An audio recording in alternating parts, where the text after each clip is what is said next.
this wonderful transformative learning experience with you. And there are so many things we could talk about, but today, in preparation, I was told no more than 30 minutes. I thought, wow, how do you do that?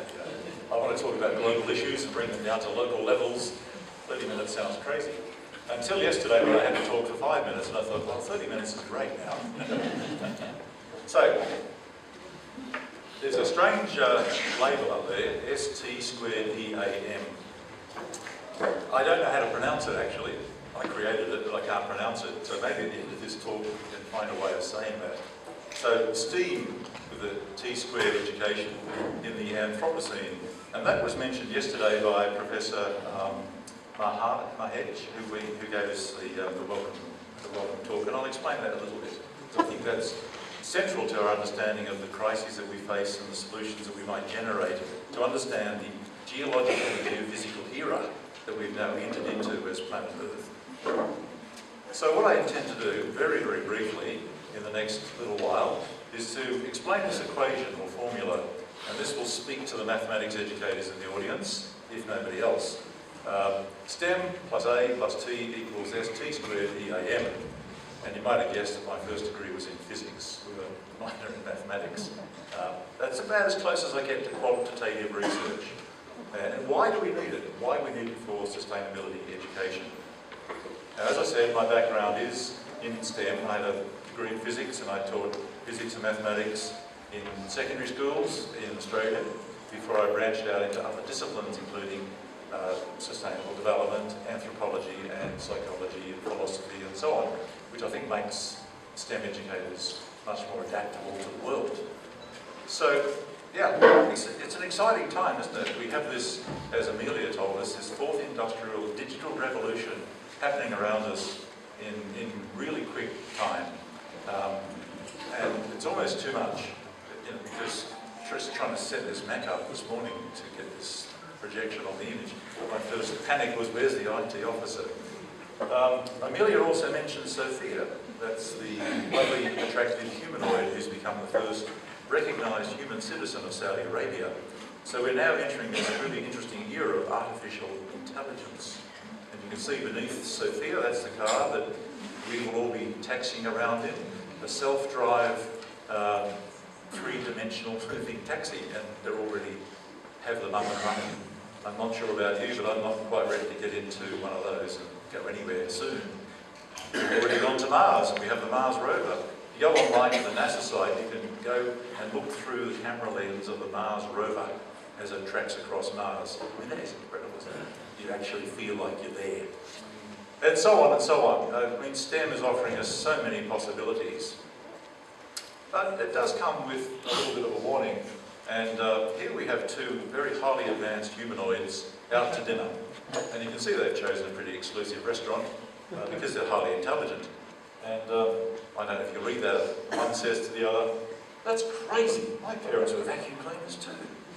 So at least they have trivial conversations, even though they're highly intelligent.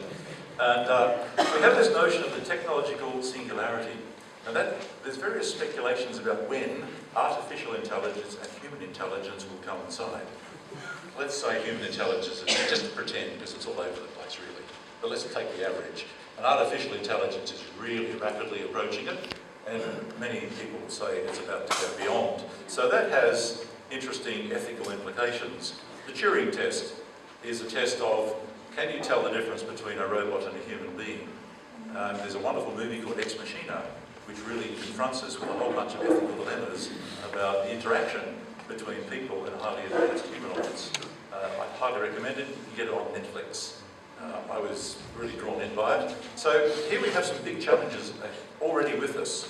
And I guess my concern as an educator is, are we preparing future generations with the value systems to engage with the ethics of what's going on in our rapidly unfolding world? So ethics is what I'm really talking to you about today. So yeah, this throws up an ethical dilemma about human rights. Do advanced, artificially intelligent humanoids have ethical human rights? So that's an ethical question, and it's a real tough one that we're going to have to deal with very, very soon. There is a dark side, and I'm using this as a metaphor, there is a dark side to all this rapid progress in STEM, technology, processes and products. Although if you're a Pink Floyd fan, The Dark Side of the Moon was a wonderfully uplifting piece of music, and I see Peter nodding his head, my generation. But I'm using it in another way at the moment. I was going to play the music, but I couldn't stream it. I want us to think about, the moon, when we look up into the sky, a full moon at night, is dazzlingly, romantically beautiful and engaging, and there's been eons of poetry written about it. But there is a dark side. There is a dark side. And I'm using that as a metaphor for STEM and the way in which we see the world progressing. And if you don't like that metaphor, I think this one's a little bit more compelling. The human footprint on our planet is huge. We are really treading very heavily on our delicate planet. And we're actually consuming more of the planet than the planet is capable of regenerating. There is some formula about how many planets we're going to need in about 10 or 15 years if we keep consuming, if everybody keeps consuming at the same rate. So we've now entered this Anthropocene era, and that means that the human footprint is affecting natural systems of the planet. The air, the atmospheric currents, the tidal currents, the soil, absolutely every aspect of our natural world is being impacted by the human footprint, thanks very much to STEM. But not just STEM, the way in which we use it to furnish our lives and make ourselves comfortable. So we have a little listen to Steve Fuller, the ethicist, who says, "The human imprint on the global environment has now become so large and active that it rivals some of the great forces of nature in its impact on the functioning of the Earth system." That's a salutary warning. So here's where we live. We were shown this picture, first of all, by the moon landing. Remember that? It was in 1969, I was doing second year physics. Television was black and white, but it was still pretty exciting to watch those guys, Neil Armstrong. I'm glad somebody of my age is in the audience. We get a lot about these things. But unfortunately, we're riven by global crises. Now, I've just named 3 here today. This one's already been addressed in part by previous keynote speakers. The global crisis of cultural extinction, mainly through language extinction. I normally talk at length about this, but I just don't have the time to do so today. What I'm going to do is also not talk about climate change, which is so prevalent and our Australian government is turning such a blind eye to. It's an unethical state of legal affairs. So climate change, and of course the one that I am going to talk about is this one. And this, just in recent years, our consciousness has been raised about the global impact of plastic pollution, and this is a direct result of the way in which we feed and drink ourselves and shop, etc., and fly in aeroplanes, and you name it, there's plastic everywhere. So here's the solar system trying to console the planet Earth. The problem with the Earth, the reason it's sick in bed is because the Earth has humans. Come on, laugh. I thought it was funny. Thank you. Okay, what's this? Any ideas? Looks like iceberg. It looks like an iceberg. It isn't really. It's a single-use shopping plastic bag floating around in the water. That's a very iconic image. Because it confronts us with, what is it? And then we go, oh dear. There's another iconic image that's even more iconic. All right? What's that doing in the marine environment? And should that seahorse really be doing whatever it's doing with that piece of plastic that's been injected into its natural environment? So that's just, if you like, the metaphor, the tip of the iceberg. And I've got some more horror to talk to you about in just a moment, such as we're suffering from this in Australia. Our natural pristine beaches are now littered with plastic that's drifted in from other countries, from their waterways, and from fishing trawlers and boats at sea. And I like that little iconic image in the middle there. The plastic polluted fish is consuming the earth. And you do have to keep a sense of humour here, because otherwise it's depressing and nihilistic. And as educators, we've got to deal with these things. And you can only deal with these things if you have optimism and a vision for the future. Some folks like to go to Bali for a really exotic holiday. And I was amongst them until I watched this little video. I can't stream it, but I'll jump to the next slide. Oh, here we go, yeah. So this is a British diver having a lovely holiday in Bali. I used to like scuba diving on coral reefs. Unfortunately, coral reefs are becoming very, very damaged. Thailand has actually stopped tourism in some of its pristine coral beaches because of the damage to them. But even more so, we've got the ocean is now so polluted with plastic litter that it's just it's a horror show, basically. Microplastics. So plastic that we consume does not biodegrade naturally. Okay? So science is trying to find ways of accelerating that process. In the meantime, when we discard this stuff into the natural environment, it just breaks down through processes of solar radiation, etc., into smaller and smaller and smaller pieces, and we call them microplastics. They even go down smaller than that to nanoplastics. So you can imagine you've got an ocean that's becoming totally proliferated by large pieces of plastic breaking down into smaller pieces. I don't know if you're aware of the Great Pacific Gyre. It's this huge island of plastic rubbish that is formed in the Pacific. It's a very subtle form of pollution. Every time you wash your clothes, you're polluting the ocean. Yeah? Because we wear synthetics. A lot of our synthetics are plastic-based. I haven't got time to go into the chemistry, but Dr. where are you? Will do in her talk this afternoon. She's a chemistry educator, and she's dealing with this in her own teaching practice. But a lot of our clothes, when we wash them in the machine, microplastics go down into the wastewater systems, and they go through the filtration system because they're so small, they end up in the ocean. So microplastics then attract other toxins. And once they're consumed, they begin to poison whatever eats them, and you can imagine they go into the food chain. So we don't have time to dwell on the science of all this, but at the molecular level, it becomes quite problematic when other toxic chemicals attach to plastic nanoparticles and they're consumed. And does anybody want fish for dinner tonight after this? So these are just some of the terrible images you get off the internet about the impact on the marine life. I do have another image which I'd show if I had the time of that sea turtle. You see the thing sticking out of his nose? It's a plastic straw, drinking straw. And it takes 3 minutes for these volunteers to pull that straw out of that turtle's nose. You can look it up on YouTube. It's horrific. The animal is in great agony as they slowly extract that straw. And I think, I make no apologies for making people feel extremely uncomfortable about these issues, because it is about emotions and values as much as it is about facts. Oh, and by the way, that whale was washed up just off Thailand, and when they tried to push it back, it died, and they opened it up and they found 40 kilograms of single-use plastic bags inside. So if we look at the World Economic Forum report of 2016, it says each year at least 8 million tonnes of plastics leak into the ocean, which is equivalent to dumping the contents of one garbage truck into the ocean every minute. And furthermore, in the same report, the ocean is expected to contain 1 tonne of plastic for every 3 tonnes of fish by 2025, just round the corner. And by the middle of the century, there will be more plastics than fish by weight in our oceans. Now that's a projection, that's a modelling exercise.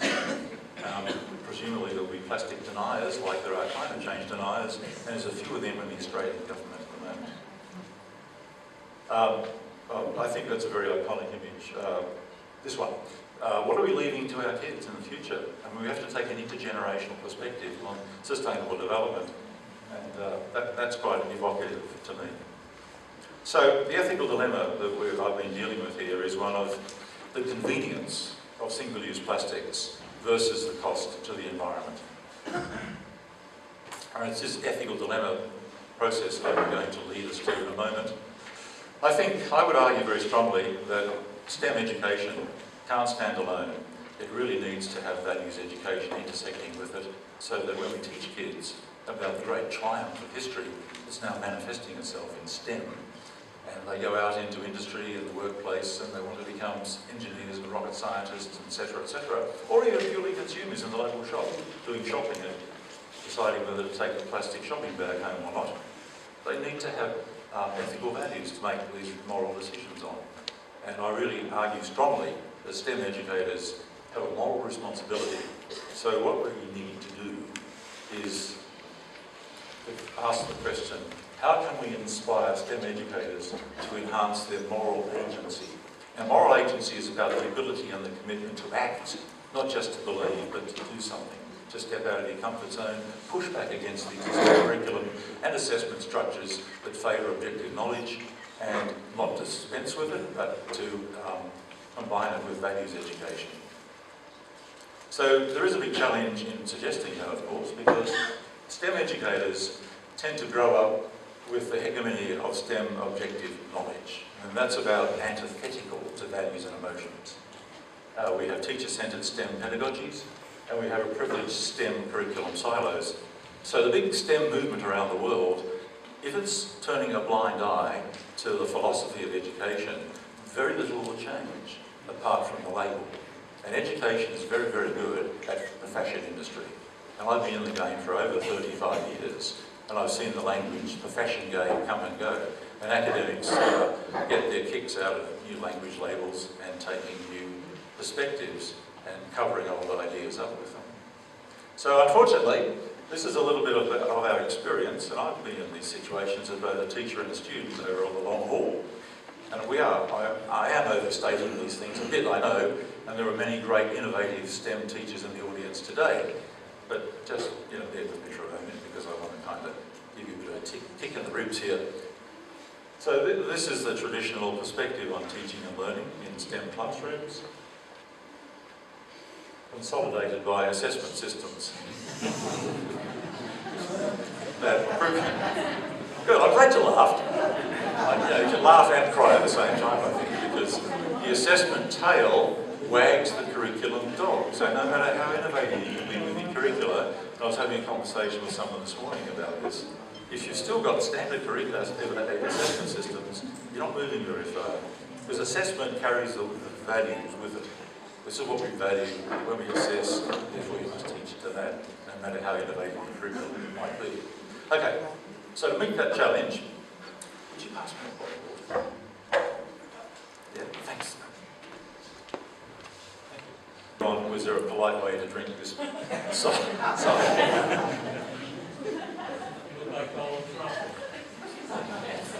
You were Donald Trump? No. Okay, so to move forward, I need to be inspired. And I think most people who are going to be innovative and at the cutting edge and pushing back strongly against existing systems, they do need to be inspired. Otherwise, you're a slave to the momentum of history. And it's really hard to get out of bed in the morning if that's what you're confronting on a daily basis. So inspiration, where do I get my inspiration from? Here's something that really, really appeals to me, and I've got limited time, but I will read it out to you, from the Earth Charter. Anybody familiar with the Earth Charter? Okay, a few nodding heads. We stand at a critical moment in Earth's history, a time when humanity must choose its future. I mean, this is to do with the notion of the Anthropocene. As the world becomes increasingly interdependent and fragile, the future at once holds great peril and great promise. There's the dilemma.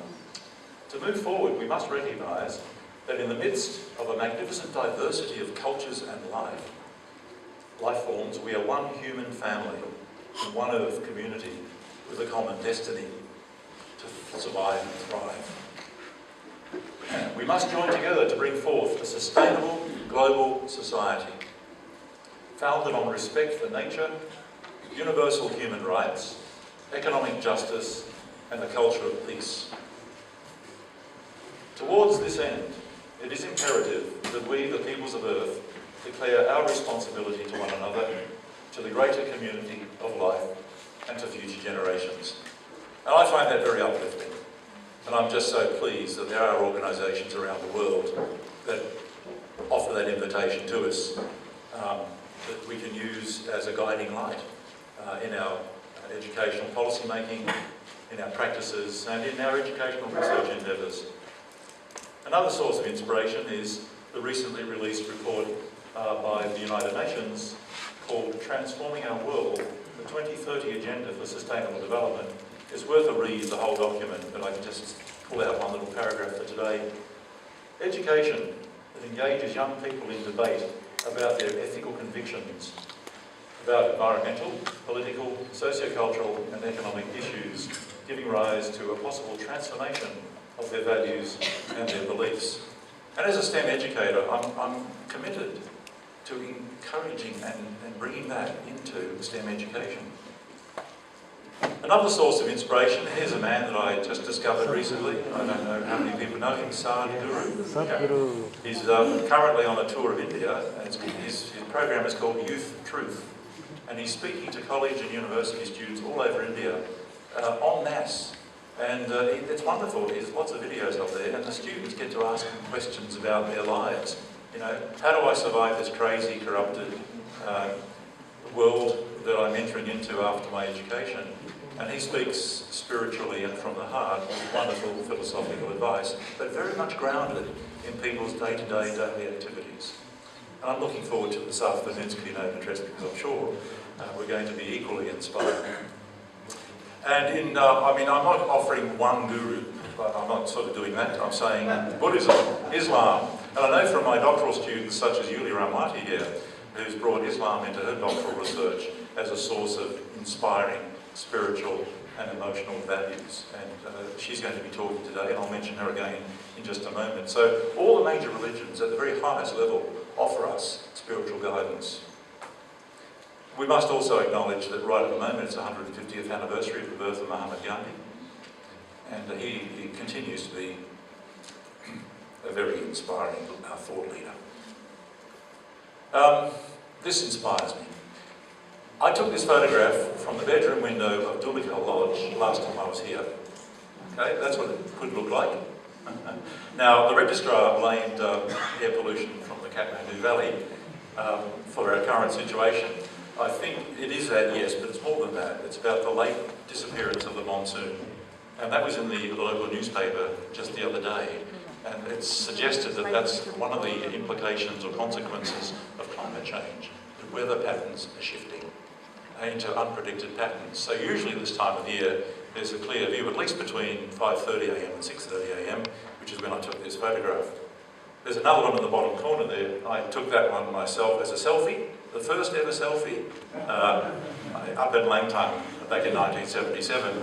I continue to be inspired by nature, and that's why I love coming to Nepal, because you can find wonderful prayer flags on the top of these mountains. Arts education, and we had a wonderful workshop yesterday with Crystal and Sarah just up here on using the arts to inspire and prepare kids for the world of complexity and confusion and contestation in creative and critical ways. And I just think, and you're bringing those kids into touch with STEM as well. So it's just fantastic that these guys are not in STEM area, but they're reaching out and bringing STEM into their own practices. There's a college in the United States that talks about arts STEM. They've got arts at the beginning, and I think maybe you should do that. And so why do the arts inspire me? Because they offer all these wonderful opportunities: creativity, aesthetics, ethics of particular importance today, and rhetoric, the way in which we communicate and express ourselves. So the earth, obviously without art, is just eh. You like that? Oh, wow. Me too, love it.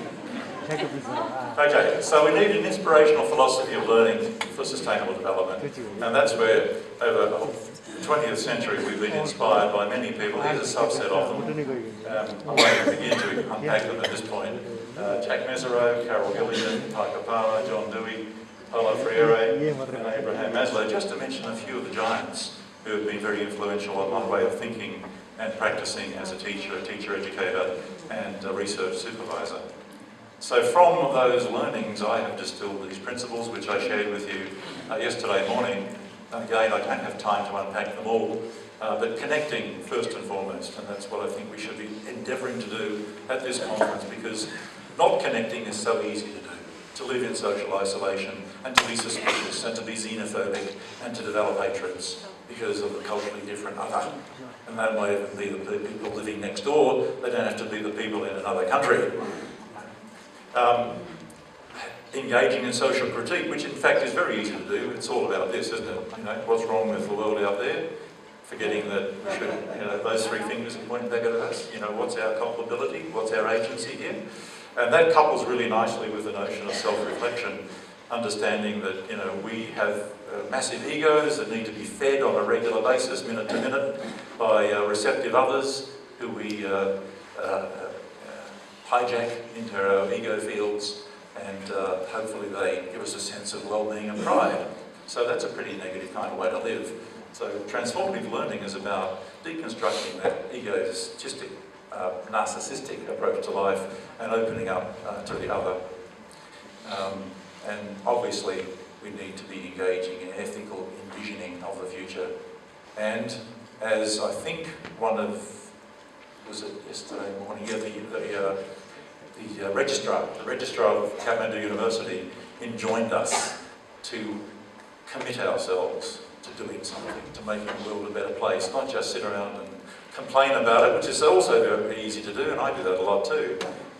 Complaining about things is almost a daily, second-by-second event, particularly when you watch the news coming out of Washington. But we need to go beyond that, beyond cynicism and despair. We need to envision how the world could and should be a better place, and that's where we need ethical values. And every kid graduating from school and university should be able to have the insight of themselves and the view of the world and the commitment to making the world a better place, and have a value system that enables them to do that. A lot of what I've just been talking about is in this book, so here comes a sales pitch. This is currently with the publisher. Researchers Transformative Learning for Sustainable Futures, edited. Global Visions and Voices, edited with my dear colleague, Professor Balchandra Luitel. Do a quick scan, where is he? Hand up. There he is up the back. Okay. And the chapter authors are all of our graduate students, our doctoral and master's graduates. And quick hands up if you're a chapter author. So many of them are here today. Great, good. So that hopefully will be out very soon. The chapter authors come from a whole range of countries, and I can't start listing them because I'll forget some, but across Africa and Asia and the Pacific. So everything that I've said today, the theoretical basis for it, you will find in this book, embodied in the professional practices of these wonderful scholars. They talk about their experiences doing doctoral and master's research, their methodological experiences, conceptual experiences, growth experiences, struggles to find traction when they return home to the universities, and some of the success stories that they've been able to enjoy. And yesterday, one of our keynote speakers, Professor Amelia Fonsalello, is one of those chapter authors, and she closes the book with a great inspiring story. So I'm sorry we couldn't quite get it ready for this conference, but it's pretty quick. And it's on our website, so you'll be able to get a copy from Brutal Sense Publishers. Those photographs are the children of the authors of the chapters, and the one in the middle down the bottom there, I took that about 10 years ago. I think this kid must be about 20 years old now. He was just outside here in the courtyard. Okay, so I really am waffling here. So the challenge, I better speed up. I'll take a leaf out of Baal's presentation yesterday and start sprinting. So the challenge is, how can we introduce transformative learning into the STEM classroom? And it's all very well to theorise about it and say this is what we need to do, but how do we do it? Well, there's this particular way that Dr. Elizabeth Lily Taylor, had developed in her doctoral studies called Ethical Dilemma Story Pedagogy. So you draw on the arts, and teachers create stories of particular social phenomena that have got STEM embodied in them. It might be, what do you do when you go shopping? You're offered a plastic bag. The characters are the children, so they resonate with the kids in the classroom. The pedagogy is one of presenting kids with ethical dilemmas, getting them to think individually about what they would do and why they would do it in making a decision, getting the kids together in pairs and share groups, and building it all up into a whole class event. It can usually take a whole school term, but it's a very proven effective pedagogy. We've had a number of graduate students use this in their teaching practice. It really brings ethical values into the forefront of students' minds when they're learning STEM subjects. So this is a way of understanding that formula that I had at the very beginning. I'll give you two examples. Dr. John Worth, last year, Head of Science at Christian Outreach College in Queensland, teaching Year 10 Science, teaching genetics. He brought this ethical dilemma pedagogy approach in around the concept of a family sitting around the dining room table having dinner, and there's a bowl of genetically modified tomatoes sitting on the table. And each of the family members had a different perspective. So an argument breaks out. And then the kids are asked, you know, picture yourself as one of these people, how do you make a decision about whether to eat it or not? So you can learn about genetics, and you can learn about human values at the same time. Dr. Yuli Ramawati, sitting right here in the second row, graduated some years ago now, and she teaches at the University of Negeri in Jakarta. In her M-Teach program, she also uses ethical dilemma story pedagogy with her master's students as part of their action research projects. If you want to know more, she's got 2 papers on today and tomorrow. And put your hand up, stand up, Yuli, so everybody can see you. This is Yuli. So it's great for me that I don't have to unpack all this, because people like Yuli and this young lady from Thailand, Pratoeng, better known as Piang. Stand up, Piang, where are you? There we are, also in the second row. Piang is currently doing her PhD at Khon Kaen University in northern Thailand, and she's investigating ethical dilemma teaching and learning in the science classroom, moving towards STEAM education. She's a chemistry educator, and she's dealing with plastic waste and pollution as part of her program. She'll be speaking this afternoon, yes, or this morning? Yeah, in the morning, after this, okay. So again, you can get a first-hand experiential account of what goes on in the classroom when implementing ethical story pedagogy for sustainable development. Okay, so right here at the end now, so how do you say that now? STEAM, no, it sounds terrible, you never sell it, would you? How about transformative STEAM education? Sounds much better. Rolls off the tongue. Transformative STEAM education. It does the following 3 things in summary. It offers STEM teachers in particular, but not exclusively, a transformative philosophy of education. It connects what goes on in the classroom with the world outside, globally and locally. It offers transdisciplinary curriculum design. I didn't talk about the teachers such as the maths and English teachers today who collaborated to do this in their classrooms, but it does offer the great opportunity for integrated curriculum. And I know you guys in the arts are doing that with your STEM colleagues, but you have to have very willing colleagues, don't you? And it actually does, I think, something extremely important. It prepares young people, not only for employment, but for citizenship. And I know that's a central issue in the national curriculum of Indonesia. They require that of every discipline that's being taught in the schools. STEM education is an enrichment of STEM education. I'll finish with a metaphor at the quantum level. Quantum particles exist independently, but they do have a means of communication that's faster than the speed of light. Could be consciousness? I'm not sure. I won't go into that. I'll leave that to Ken in his talk. But I use that as a metaphor about what's going on worldwide in curriculum development around this STEAM concept. And there's a flourishing of acronyms. They're all over the place, you know. There's TEMS and STEM Plus and STREAM for religion and so on and so on.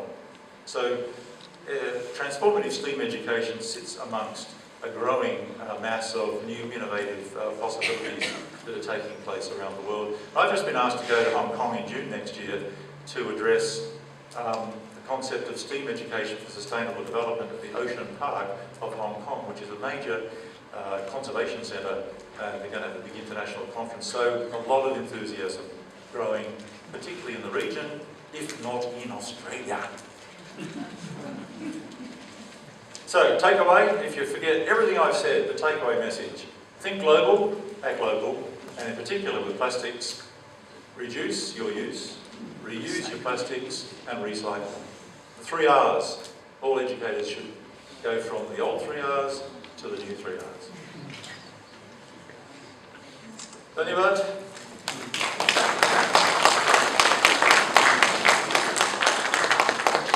That's the book, just a reminder.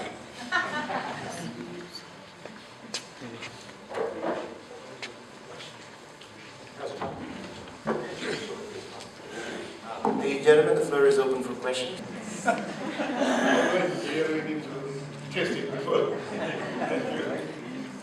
Could you say something about, which is related to title, that we have to also transform the dark side of ourselves? Could you elaborate that a little bit? There's an easy and a hard way to respond to that. The easy way is we're going to hear that in the keynote address after lunch.